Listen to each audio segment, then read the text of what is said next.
Okay, మనం ఏం చేయాలంటే ఈ యొక్క కన్స్ట్రైంట్ ని, ఈ యొక్క ప్రాబ్లమ్ మినిమైజ్ చేయాలి. ఎందుకు మనకి ఏంటంటే మన ప్రాబ్లం ఏంటి, minimization of the cost. So minimum of c dash is equal to minimum of this value c minus lambda into sigma is equal to 1 and pj minus pd. The condition for optimality for such an augmented objective function is, so manaki optimality reach avalante ementi, first derivative should be equal to 0. So dou of c dash by pj is equal to 0 ante with respect to pj means output power. So dou c dash by dou pj is equal to dou c by dou pj minus dou by dou pg of lambda into e bracket one function. Okay, next dou c dash by dou pj is equal to dou c by dou pj minus lambda into ikkada chuste dou by dou pg of pj undante dou of pj by dou pj, that will become 1 minus dou of pd by dou pj. ante ikkada chudandi demand anedi it will keep on varying kada, so demand will never depend on the generation. So that అందుకని ఏమవుతుందంటే dou pd by dou pj అనేది 0 అవుతుంది. So dou c dash by dou pj is equal to dou c by dou pj minus lambda is equal to 0. ఈ term అనేది 0 అయిందంటే demand అనేది keep on varying, దానికి generation తో సంబంధం ఏమి ఉండదు, డిమాండ్ అనేది ఎప్పుడు చేంజ్ అవుతూనే ఉంటుంది. సో అందుకని ఇక్కడ మనం 0 యూస్ చేసాం. Next since pd is a constant and it is uncontrollable. Okay, so ఈ pd కాన్స్టెంట్ అంటే demand constant, it is uncontrollable, మన చేతిలో ఉండదు అది. So dou pd by dou pj is equal to 0. So ఇక్కడ ఏమైంది, dou cd by dou c dash by dou pj is equal to dou c by dou pj minus lambda is equal to 0, or dou c by dou pj minus lambda is equal to 0. దీన్ని ఇటు తీసుకెళ్తే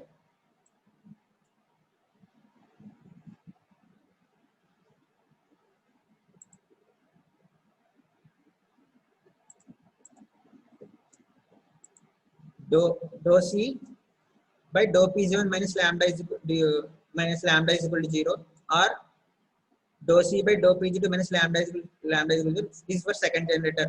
Dou c by dou pg3 minus lambda is equal to 0. This is for third generator. So on nth generator, dou c by dou pj minus lambda is equal to 0. Okay,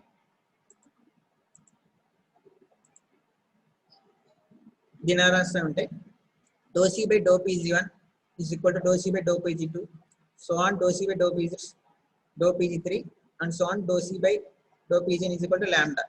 Since the expression of c is in a variable separable form, the overall cost is a summation of the cost of each generated unit, which is a function of real power generation of that unit only. So dou c by dou pg1 is equal to dou c1 by dou pg1, that is equal to dou c2 by dou pg2, that is equal to dou cn by dou pgn, and this final value will be equal to the lambda. అంటే ఇవన్నీ కూడా dou c by dou pg1 it should be equal to the lambda. Each of the derivatives represents individual incremental cost of every unit. So ఇక్కడ ఏంటంటే dou c by dou pg1 అంటే it represents the individual incremental cost of every unit. Hence the condition for the optimal allocation of the total load among the various units when neglecting the transmission losses is that incremental cost of the individual units are equal. It is called as the coordination equation.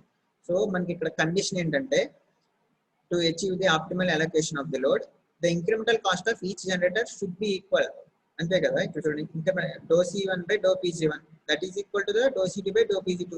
dou c1 by dou pg1 అంటే incremental cost of first generator, so dou c2 by dou pg2 అంటే incremental cost of second generator, that is equal to dou c3 by dou pg3. అంటే మనకి ఎప్పుడైతే all generators యొక్క incremental cost అనేది same గా ఉంటుందో అప్పుడు మనం in that case only the optimal allocation of load will be done. Okay, ఈ ఈక్వేషన్ మనం ఏమంటాం అంటే కోఆర్డినేషన్ ఈక్వేషన్ అంటాం. ఈ ఓకే, దీన్ని గుర్తుంచుకోండి, ఇది చాలా important. Condition for the optimal allocation when losses are neglected. Okay, ఇక్కడ ట్రాన్స్మిషన్ లాసెస్ నెగ్లెక్ట్ చేసినప్పుడు ఏంటంటే dou c1 incremental cost of all the generators should be same. Okay, dou c1 by dou pg1, so on dou cn by dou pgn is equal to lambda. Okay, this is the condition. మనం ఒక problem చూద్దాం. The fuel cost of 2 units are given by fuel cost ఇచ్చాడు c1 is equal to, it is a function of pg1 output power 1 plus 25 pg1 plus 0.2 pg1 square rupees per hour. Okay, ఇది ఒక quadratic equation ఇది.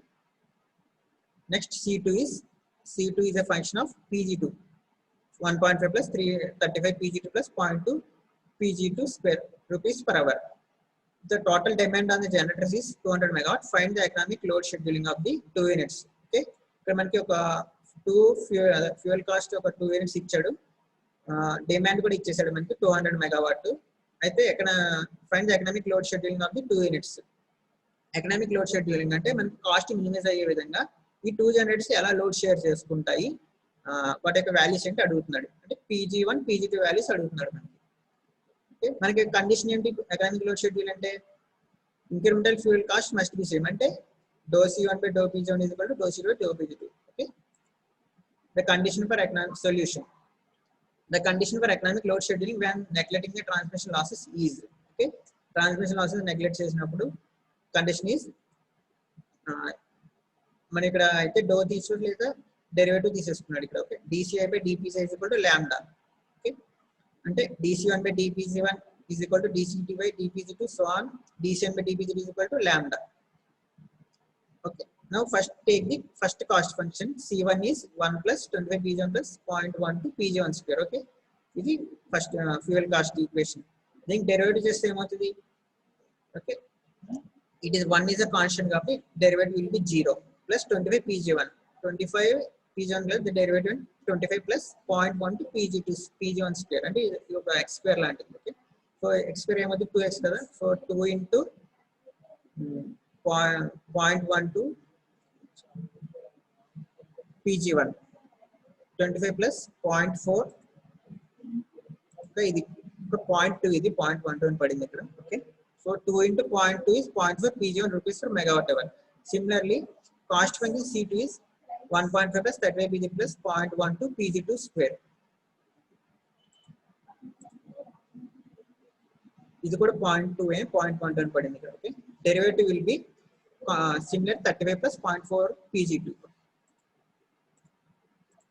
Now for economic load dispatch, okay, incremental fuel cost must be same, అంటే DC1 by DPG1 is equal to DCQ by DPG2 that is equal to lambda. So DC1 by DPG1 అంటే 25 plus 0.4 pg1 is equal to 35 plus 0.4 pg2. So దీన్ని నేను ఇటు తీసుకొచ్చి arrange చేస్తే 0.4 pg1 minus 0.4 pg2 is equal to 10 megawatt. Okay, 35 minus 25 10 megawatt. Next pg1 plus pg2 is equal to 200 megawatt. So ఇదేంటంటే మనకి already question లో total demand అనేది generator is 200 megawatt, అంటే డిమాండ్ వచ్చేసి 200 మెగావాట్. అంటే ఈ డిమాండ్ అనేవి ఈ రెండు యూనిట్లే కదా సప్లై చేయాల్సింది. So pg1 plus pg2 must be equal to the demand, that is 200 megawatt. Okay, so total demand 200 megawatt, అవి సప్లై చేయాల్సింది ఈ 2 యూనిట్స్ కాబట్టి pg1 plus pg2 is 200 megawatt. ఇది ఒక ఈక్వేషన్, ఇది ఒక ఈక్వేషన్. ఈ రెండింటిని సాల్వ్ చేస్తే మనకి pg1 pg2 వస్తుంది. Okay, multiplying both sides of equation by 0.4 we get. So equation 0.4 తో మల్టిప్లై చేస్తే 0.4 pg1 plus 0.4 pg2 is equal to 200 into 0.4 that is 80. Okay, next by adding equation we get equation అంటే ఈ 2 equations add చేస్తే 0.4 pg2 0.4 pg2 cancel అవుతాయి. 0.8 pg1 is equal to 90 megawatt. Okay, 0.8 pg1 is equal to 90. దీని నుంచి pg1 is 90 by 0.8 that is 112.5 megawatt. So pg1 మనకు వచ్చేసింది already. So దీన్ని pg1 substitute చేస్తే ఈ ఈక్వేషన్ లో pg2 we can easily find out the pg2. Okay, ఇక్కడ pg1 112.5 megawatt వచ్చింది, pg2 అనేది 87.5 మెగావాట్ వచ్చింది. సో ఇప్పుడు ఆప్టిమల్ గా లోడ్ షేర్ చేసుకున్నప్పుడు pg1 ఎంత వచ్చిందంటే 112.5 మెగావాట్, pg2 ఎంత వచ్చిందంటే 87.5 మెగావాట్ అన్నమాట.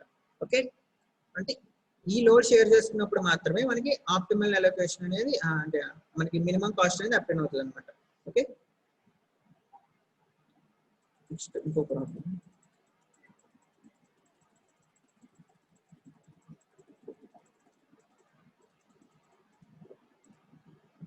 నెక్స్ట్ ఇంకో ప్రాబ్లం చూద్దాం. A constant load of 400 megawatt is supplied by two 210 megawatt generators 1 and 2 for which the fuel cost characteristics are given below. Okay, ఇక్కడ వాడు ఏమి ఇచ్చాడు, లోడ్ అనేది 400 మెగావాట్ ఉందంట. అవి ఏంటి, ఒక 210 మెగావాట్ జనరేటర్స్ ఉన్నాయి, ఈ రెండు కూడా లోడ్ ని సప్లై చేస్తున్నాయి. వాటి యొక్క ఫ్యూయల్ కాస్ట్ క్యారెక్టరిస్టిక్స్ అనేవి ఇచ్చాడు. Okay, the real power generation of units P1 P2 are in megawatt. Okay, P1 P2 megawatt ఇచ్చాడు. Determine the most economic load sharing between the generators. అంటే మోస్ట్ ఎకనామిక్ లోడ్ షేరింగ్ అంటే fuel cost minimize అయ్యే విధంగా ఇవి ఎంత load share చేసుకుంటే అడుగుతున్నాడు. Next the saving in rupees per day obtain there rupees per day there by obtain compare to equal load sharing between the two generators. అంటే suppose ఇప్పుడు ఈ జనరేటర్స్ కనుక ఈక్వల్ గా లోడ్ షేర్ చేసుకుంటే అంటే 400 megawatt ఉందో 200 షేర్ చేసుకుంటే దాంతో కంపేర్ చేస్తే మనకి ఎంత సేవింగ్ అనేది అప్డేట్ అయింది. ఏది ఆప్టిమల్ లోడింగ్ తో కంపేర్ చేసుకుంటే ఈక్వల్ లోడ్ షేర్ చేసుకున్నప్పుడు మనకి ఎంత సేవింగ్ అని కాస్ట్ వచ్చిందో ఫైండ్ అవుట్ చేయమంటున్నాడు. ఓకే, ఫస్ట్ వన్ ఏంటి మోస్ట్ ఎకనామిక్ లోడ్ షేరింగ్ అడిగాడు. Similarly most economic load sharing అంటే incremental fuel cost must be same. Okay, the IFC అంటే incremental fuel cost DC1 by DP అంటే first derivative చేయాలి కదా. ఇక్కడ ఏమైంది, సో 0.05 అంటే P1 స్క్వేర్ దీని డెరివేటివ్ చేస్తే 0.1 P1 plus 20. Similarly DC2 by DP2 అంటే దీని యొక్క డెరివేటివ్ తీసుకుంటే ఇది x స్క్వేర్ అనుకో 2x 100 0.06 200 0.1 to Pg2. Okay, 0.1 to Pg2 plus 15. ఇప్పుడు మనకి IFCs వచ్చినాయి అనమాట. Incremental fuel cost optimal load sharing condition ఏంటి, incremental fuel cost must be same. అంటే DC1 by DP1 is equal to DC2 by DPG2. That is 0.1 P1 plus 20 is equal to 0.2 P2 plus 15. Okay, దీన్ని set తీసుకొచ్చి 0.1 P1 minus 0.2 P2 minus 5. Next given P1 plus P2 is 400. ఎందుకంటే 400 megawatt demand ఇచ్చాడు. So ఈ demand అనేది ఈ two generators మనకి reach అవ్వాలి కాబట్టి P1 plus P2 is equal to 400. ఈ రెండు సాల్వ్ చేస్తే మనకి Pg1 అనేది 195.45 మెగావాట్, Pg2 అనేది 204.55 మెగావాట్. అంటే ఈ ఈక్వేషన్ రెండు సాల్వ్ చేస్తే మనకి P1 Pg2 వాల్యూస్ అప్లై.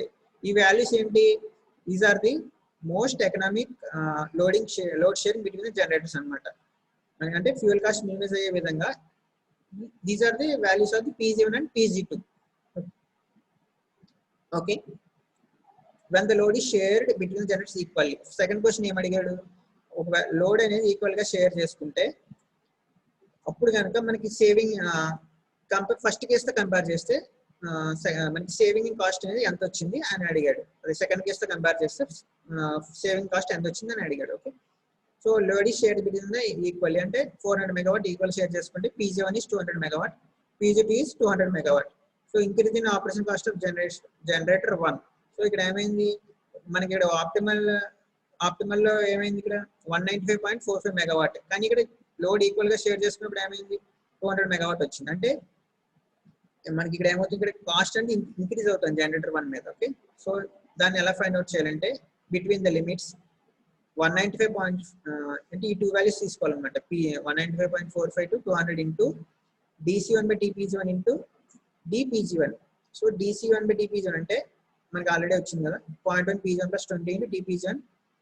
దీన్ని బిట్వీన్ ఈ టూ లిమిట్స్ దగ్గర ఇంటిగ్రేట్ చేస్తే మనకి ఎంత వస్తుంది అంటే 180.96 రూపీస్ పర్ అవర్ వస్తుంది. Increase in operation cost of generator 1.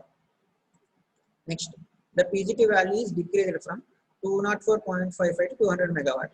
So ఇక్కడ ఏమైంది, సెకండ్ జనరేటర్ చూసుకుంటే మనకి యాక్చువల్గా ఆప్టిమల్ లోడింగ్ షేరింగ్ లో 204.45 మెగావాట్ ఉంది, కానీ మన ఈక్వల్ లోడ్ షేర్ చేసినప్పుడు ఏమైంది 200 మెగావాట్ కి తగ్గింది. సో ఎప్పుడైతే మనకి అవుట్పుట్ మెగావాట్ తగ్గిందో కాస్ట్ కూడా తగ్గింది. సో ఇక్కడ ఈ Pg2 ఆపరేట్ చేయడానికి మనకి ఇక్కడ కాస్ట్ అనేది తగ్గింది. So decrease in operation cost of generator 2 is ఈ limits between these two limits తీసుకోవాలన్నమాట. 204.55 టు 200.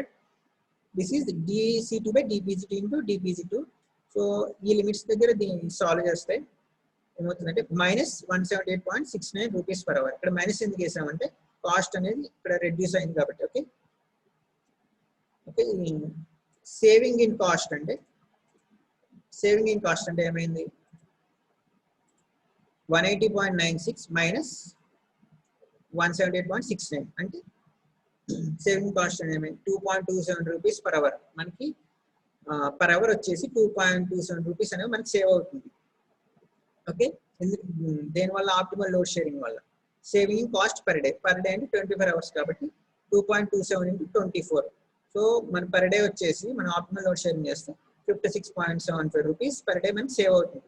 ఓకే, అర్థమైంది ఈ ప్రాబ్లం? ఓకే, ఏమన్నా డౌట్స్ ఉన్నాయా? ఏమన్నా అడగండి కామెంట్ బాక్స్ లో.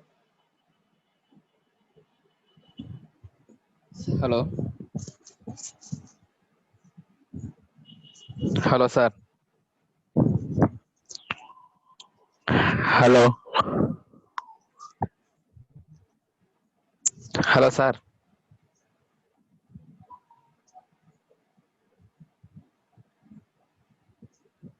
చెప్పు సార్.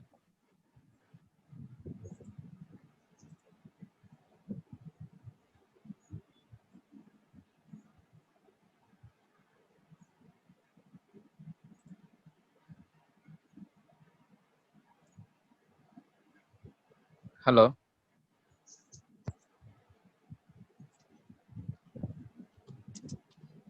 మెసేజ్ చేయండి కదా సార్. శ్రీకాంత్ గడా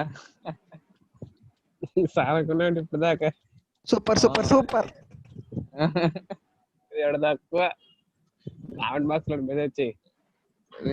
నోట్స్ ఏంటి అసలు? మన నోట్స్ రాసుకోవడం వీలు ఉంటుంది కదా, నోట్స్ అంటున్నాను. పంపిస్తా అన్నారు మెటీరియల్ మెల్లగా. ఎవరో సార్ పంపించారు. PDF లో పెడతారయ్యా. రే పెట్టరేంటారు సార్ నిజంగా? PDF లెక్క సార్ పంపిస్తానా? ఎట్లా నీకు పంపిస్తానండి. నాన్న యూనిట్ అవ్వాలరా. ఏం లేవు కదా, పంపించారు. సెషన్ ఎండ్ చేసేస్తున్నాను నేను. Okay sir. సార్ మెటీరియల్ గురించి సార్. Hello sir. వినపడలేదు సార్, హలో. మళ్ళీ చెప్పండి. Hello sir. Hello sir.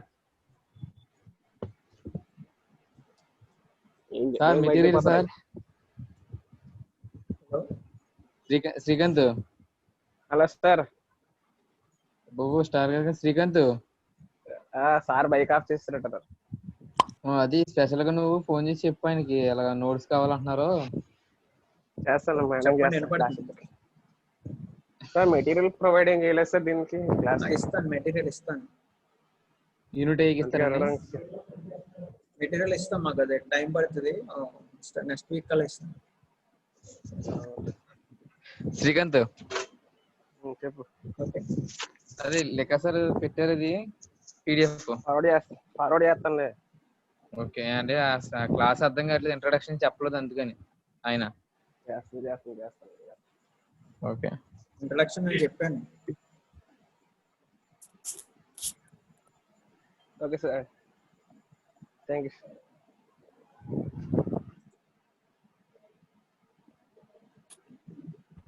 సరే, ఉంటా.